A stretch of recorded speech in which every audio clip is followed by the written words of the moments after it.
Hello friends. तो जैसा कि आपको पता है, मैंने आपसे कहा भी था कि आपको ट्रिपल ई का वाइवा के क्वेश्चन बताऊंगा। तो इस वीडियो में हम ट्रिपल ई का जो एक्सपेरिमेंट्स जितने हुए हैं 5 एक्सपेरिमेंट, उन एक्सपेरिमेंट से जो क्वेश्चंस बनेंगे सिर्फ उसको डिस्कस करेंगे। इसके बाद वाइवा का एक और वीडियो बनाऊंगा जिसमें कि कुछ सिर्फ क्वेश्चंस होंगे, शॉर्ट क्वेश्चंस जो कि आपको पूछे सकते हैं। तो इस वीडियो में सिर्फ और सिर्फ एक्सपेरिमेंट से बनने वाले क्वेश्चंस को हम देखेंगे। तो एक्सपेरिमेंट नंबर फर्स्ट से जो क्वेश्चन बनेगा, सबसे पहले पूछा जाएगा कि एक्सपेरिमेंट नंबर फर्स्ट का ऑब्जेक्ट क्या है। तो इसका ऑब्जेक्ट है to prove that electrical energy is product of power and time, means कि E equal to P into T. ये है ऑब्जेक्ट एक्सपेरिमेंट नंबर फर्स्ट का। ठीक, इसके बाद से पूछा जाएगा what type of ammeter is used and its range. किस टाइप का हम एमीटर यूज करते हैं। तो हम एमाइड टाइप का एमीटर यूज करेंगे और सभी केस में जो 5 एक्सपेरिमेंट किए गए हैं सभी में हम सिर्फ और सिर्फ एमाइड टाइप के ही एमीटर का यूज करेंगे। और इसमें से अधिकतर का जो रेंज है वो 0 to 5 एम्पियर होगा। ठीक है, एक्सपेरिमेंट नंबर सेकेंड या थर्ड में जिसमें कि आयरन कोर और एयर कोर होता है, उसमें एम्पियर का जो रेंज होता है वो 0 से 10 एम्पियर और 0 से 20 एम्पियर होता है। बाकी सभी चारों में 0 से 5 एम्पियर के हम एमीटर यूज करेंगे। अगला क्वेश्चन आता है what type of voltmeter are use and its range. किस टाइप का वोल्टमीटर का हम यूज करेंगे, उसका रेंज क्या होगा। तो हमारा वोल्टमीटर भी एमआई टाइप होगा सभी एक्सपेरिमेंट्स में, और सभी में से जो रेंज होगा वो होगा 0 to 300 वोल्ट। वाटमीटर की बात करें तो what type of wattmeter use and its range. तो जिस भी एक्सपेरिमेंट में वाटमीटर यूज करेंगे वो डायनेमिक टाइप के होंगे। हो सकता है कुछ केसेस में ये चेंज है, लेकिन इस तरह यहाँ पे इसके जो डायनेमिक टाइप में होंगे और जो रेंज है वो है 0 to 1500 वोल्ट। क्वेश्चन नंबर 5 है what type of energy meter use and its range. हम एनर्जी मीटर जो यूज कर रहे हैं वो किस टाइप का है और उसका रेंज क्या है। तो ये इंडक्शन टाइप का एनर्जी मीटर है और इसका रेंज है 300 volt and 5 ampere. 300 volt and 5 ampere ये इसका रेंज है। ठीक है, क्वेश्चन नंबर 6 आता है आपका what is unit of electrical energy. Electrical energy की यूनिट क्या होती है। तो आपको बताएं इलेक्ट्रिकल एनर्जी की यूनिट होती है वाट सेकंड। पावर की यूनिट हो गई वाट, टाइम की यूनिट हो गई सेकंड, तो इलेक्ट्रिकल एनर्जी की यूनिट हो गई watt second. Second question number 7 what is formula of dissipated energy ES। Dissipated energy दो थी, एक ES था और एक EC था। तो EC फार्मूला होता है EC इक्वल टू N/NS, जहाँ पे N जो है वो number of turns of disc है, कितनी बार डिस्क रोटेट करेगा। तो ये हम 5, 10 और 15 लेते हैं। और NS है जो कि कांस्टेंट है, ये होता है 300 टर्न्स एनर्जी मीटर। ठीक है, ये एनर्जी मीटर कांस्टेंट होता है जो कि होता है 300 टर्न्स। ठीक है, अब सेकंड क्वेश्चन आता है what is dissipated energy. Dissipated energy EC जो है उसका फॉर्मूला होता है EC equal to P into T. इसकी यूनिट होती है किलो वाट आवर में। हम जब रीडिंग लेंगे तो पावर की यूनिट रहेगी हमारी वाट और टाइम की यूनिट रहेगी सेकेंड। फिर उसको हम इस पावर वाले को वाट से किलो वाट में चेंज करेंगे और टाइम को सेकेंड से आवर चेंज करेंगे। उसके बाद हम EC निकालेंगे जिसकी यूनिट होगी किलो वाट आवर। ठीक है, तो इस तरह से क्वेश्चन नंबर 8 हो गया। Question number 9 where should be voltmeter used in circuit. किसी भी सर्किट में हमको वोल्टमीटर कहाँ यूज करना चाहिए। वैसे तो आप यूज कर सकते हो एमीटर के बाद भी, लेकिन जो स्टैंडर्ड मेथड यही है कि बिफोर एमीटर, सर्किट में एमीटर से पहले आप हमेशा वोल्टमीटर का यूज किया जाए। ये उसकी स्टैंडर्ड प्रॉपर्टी है। आप वोल्टमीटर को एमीटर के बाद भी यूज कर सकते हो, उसमें कोई गलती नहीं होगा। लेकिन स्टैंडर्ड जो यूज करना होता है वो होता है कि एमीटर से पहले यूज किया जाए। क्वेश्चन नंबर 10 है which terminals are phase and neutral in energy metre.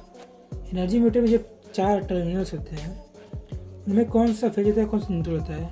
तो S1 और L1 में फेज करंट फॉलो करता है और S2 और L2 में न्यूट्रल करंट फ्लो करता है।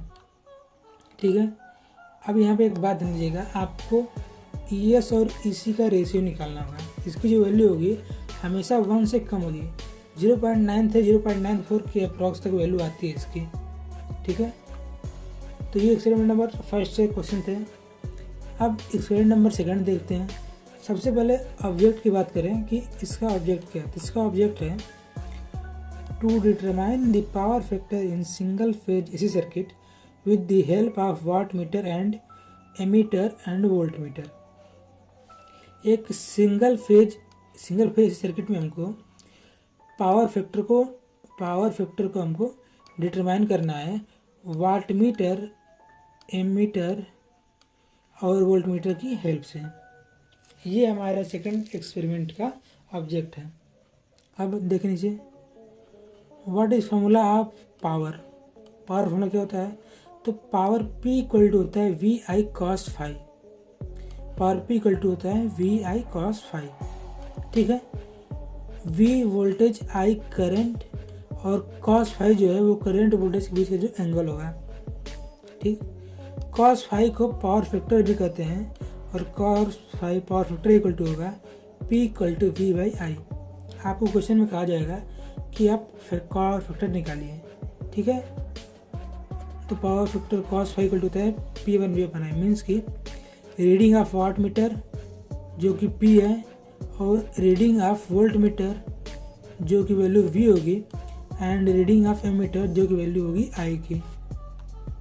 ठीक है, तो इस तरह से आप पावर फैक्टर निकालोगे। पावर फैक्टर की वैल्यू अप्रॉक्सीमेटली इक्वल टू 1 होती है। अभी मैं इसको आगे बताऊंगा कि किस केस में पावर फैक्टर की वैल्यू 1 के अप्रॉक्स होगी और किस में 0 के अप्रॉक्स होगी। ठीक है, एक्सपेरिमेंट नंबर थर्ड की बात करें तो सबसे पहले हम एक्सपेरिमेंट नंबर थर्ड का ऑब्जेक्ट देख लेते हैं। तो इसका ऑब्जेक्ट क्या है, इसका ऑब्जेक्ट है to verify that inductors of air core is less than the inductance of iron core, find the relative permeability of core material iron core. ठीक है, तो यहाँ पे कह रहा है कि हमको ये वेरीफाई करना है कि जो एयर कोर का इंडक्टर होता है वो आयरन कोर के इंडक्टेंस से कम होता है, आयरन कोर के इंडक्टेंस से कम होता है। इसको हमको फाइंड करना है, साथ ही साथ उन दोनों के बीच में रिलेटिव परमिएबिलिटी को भी दिखाना है। तो ये हमारा ऑब्जेक्ट है। अब इसमें पूछा जाएगा what is range of iron core. Question बनता है कि आयरन कोर का रेंज क्या होगा, तो होगा 15 वाट एंड 230 वोल्ट आयरन कोर का range. What is range of auto transformer, तो ऑटो ट्रांसफार्मर जो यूज करेंगे उसकी रेंज होगी 0 to 260 वोल्ट। और इसी केस में जो एमीटर था उसकी रेंज 0 to 10 एम्पेयर और 0 to 20 एम्पेयर होती है। इसमें कुछ पॉइंट नोट करने वाली है कि जो हमारा इंडक्टिव रेजिस्टेंस होता है उसको हम एक्सएल से डिनोट करते हैं। एक्सएल इक्वल टू होता है 2πfl equal to V/I। Self inductance of iron core core क्या होगा, आयरन देखो भाई, अब इंडक्टेंस की बात करें तो सबसे पहले देखते हैं आयरन कोर का इंडक्टेंस कितना निकालेंगे हम। तो आयरन कोर के इंडक्टेंस को Li से डिनोट करते हैं और Li इक्वल टू होगा XL/2πf और इसकी यूनिट होगी हेनरी। यहाँ पे पाई की वैल्यू 3.14 होगा, आपको पता है वही वैल्यू पुट करनी है। इसी तरह self inductance for air core coil, air core coil के लिए सेल्फ इंडक्टेंस जो है उसको हम La से डिनोट करते हैं। La इक्वल टू होगा XA/2πf और फिर से इसका जो यूनिट है वो होगा henry. Mu naught equal to होता है Li/La, मीन्स कि सेल्फ इंडक्टेंस आयरन कोर का और एयर कोर का रेशियो को हम म्यू नॉट से डिनोट करते हैं। ठीक, अब आता है experiment number fourth. Experiment number fourth का ऑब्जेक्ट देखो। सबसे पहले इसका ऑब्जेक्ट कह रहा है to connect RLC in one phase AC series connection and find impedance and power factor. ठीक है, तो यहाँ पे हमको आर, एल और सी मतलब कि रेसिस्टेंस, इंडक्टेंस और कैपेसिटेंस को एक वन फेज की ऐसी सीरीज में कनेक्ट करना है, वन फेज की ऐसी सीरीज में कनेक्ट करना है और इसका इम्पीडेंस जिसे कि हम जेड से डिनोट करते हैं और पावर फैक्टर cos फाई को फाइंड करना है। चलिए इसमें क्वेश्चन देख लेते हैं। पहला क्वेश्चन आता है what is total voltage in circuit. Circuit का टोटल वोल्टेज क्या होगा। तो in a AC series circuit the total voltage is the algebraic sum of voltage across the each element. जो आर, एल और सी है इन सबके अक्रॉस जो voltage होगा उन जो सबका जो सम होगा वो इक्वल टू होगा टोटल वोल्टेज के। ठीक, इसमें कुछ पॉइंट्स नोट करने वाले हैं। अगर if current in RLC circuit is I, अगर आरएलसी सर्किट में करंट जो होगी वो आई होगी, ठीक है, क्योंकि सीरीज है तो यहाँ पे करंट सब में आई होगी। देन वोल्टेज कैसे फाइंड करेंगे हम। तो रेजिस्टेंस के लिए voltage V R equal to होगा आई इंटू आर। इंडक्टेंस के लिए voltage V L equal to होगा आई इंटू एक्स एल और कैपेसिटेंस के लिए voltage V C equal to होगा आई इंटू एक्स सी। ठीक है, साथ साथ आप रेजिस्टेंस का हुआ, इंडक्टर और कैपेसिटर का सिंबल को आप याद कर लेना है। हो सकता है आपसे कहा जाए कि आप सिंबल बना के दिखाओ या फिर ऐसे याद कर लोगे आप, तो जब आप प्रैक्टिकल करोगे और कहीं आपको प्रैक्टिकल ये मिल जाए तो आपको आसानी से बनाने में कोई दिक्कत ना हो। अगला क्वेश्चन है what is phase angle between current I and voltage for R, L and C. R resistance, inductance और कैपेसिटेंस के लिए करंट और वोल्टेज के बीच का फेज एंगल कितना होगा। तो आप देखो रेजिस्टेंस के केस में जो फेज एंगल है वो है 0 डिग्री। ठीक है, रेजिस्टेंस के केस में फेज एंगल जो है वो है 0 डिग्री। इंडक्टर केस में जो वोल्टेज है वो करंट से लैग करेगा by 90 degree lag by current. ठीक है, और कैपेसिटर के केस में वोल्टेज जो है वो लीड करेगा by 90 degree. Voltage capacitor case में करंट से लीड कर रहा है by 90 degree.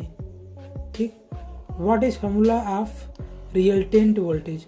Resultant voltage formula क्या होगा। तो रिजल्टेंट वोल्टेज को V से नोट करेंगे। V इक्वल टू होगा square root of V R square plus V L minus V C का होल स्क्वायर। इस फार्मूले का आपने अपने प्रैक्टिकल फाइल में लिखा होगा। तो यहाँ पे स्क्वायर रूट, ये स्क्वायर रूट लगा होगा, यहाँ पे square root of V R, square root में लिखेंगे हम V R square plus V L minus V C का होल स्क्वायर। ठीक, इसी तरह what is formula of impedance. Impedance को हम जेड से डिनोट करते हैं, जेड से, और उसका फार्मूला होता है square root of R square plus XL minus X C का होल स्क्वायर। स्क्वायर रूट में हम लिखेंगे R square plus XL minus X C का होल स्क्वायर। अगला क्वेश्चन है what is power factor for resistor. Resistor case में power factor क्या होगा। रजिस्टर केस में जो पावर फैक्टर की वैल्यू होगी वो ऑलमोस्ट इक्वल टू होगी 1 के। और उसी तरह इंडक्टर केस में जो पावर फैक्टर की वैल्यू होगी वो ऑलमोस्ट इक्वल टू होगी 0 के। ठीक है, अब एक्सपेरिमेंट नंबर 5 की बात कर लें। ये हमारा लास्ट एक्सपेरिमेंट है। सबकी तरह सबसे पहले हम देख लें कि इस एक्सपेरिमेंट का ऑब्जेक्ट क्या है, ऑब्जेक्ट फॉर एक्सपेरिमेंट। तो इसका ऑब्जेक्ट है to prove that power is inversely proportional to resistance for parallel connected to load resistance. तो हमको ये प्रूव करना है कि जो पावर है वो रेजिस्टेंस के इनवर्सली प्रोपोर्शनल होगा अगर जो लोड रेजिस्टेंस है वो पैरेलल में कनेक्टेड है। पैरेलली कनेक्टेड लोड रेजिस्टेंस है, उस केस के लिए जो हमारा पावर है वो रेजिस्टेंस के इनवर्सली प्रोपोर्शनल होगा। इसमें 2 केस होंगे, एक होगा सीरीज पावर लॉ और एक होगा पैरेलल पावर लॉ। ठीक, अब इससे क्वेश्चन देख लेते हैं। क्वेश्चन आएगा what type and range of auto transformer use. अब देखो यहाँ पे जो ऑटो ट्रांसफार्मर की टाइप है और रेंज है वो चेंज हो गई है। यहाँ पे हम CV टाइप का ट्रांसफार्मर यूज कर रहे हैं और इसका जो रेंज है वो है 3 एम्पियर 240 से 270 वोल्ट।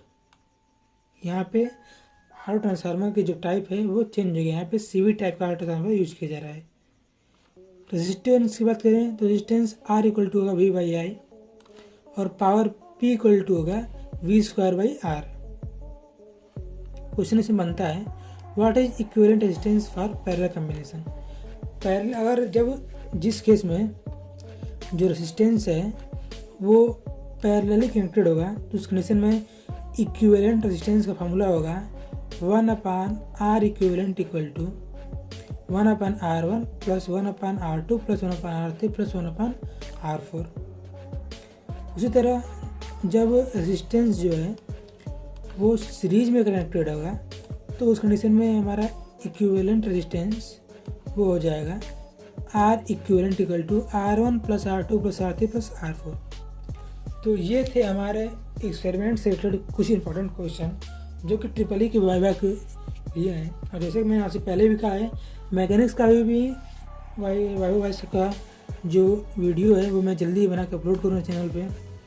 और ट्रिपल का एक और वीडियो आएगी जिसमें कि कुछ शॉर्ट क्वेश्चन होंगे। ये सारे क्वेश्चन सिर्फ और सिर्फ एक्सपेरिमेंट से थे, ठीक है, लेकिन वो क्वेश्चन में होंगे थोड़े हट के होंगे, मतलब कि एक्सपेरिमेंट जुड़े होंगे, थ्योरी से रिलेटेड होंगे, दोनों का मिक्सचर होगा।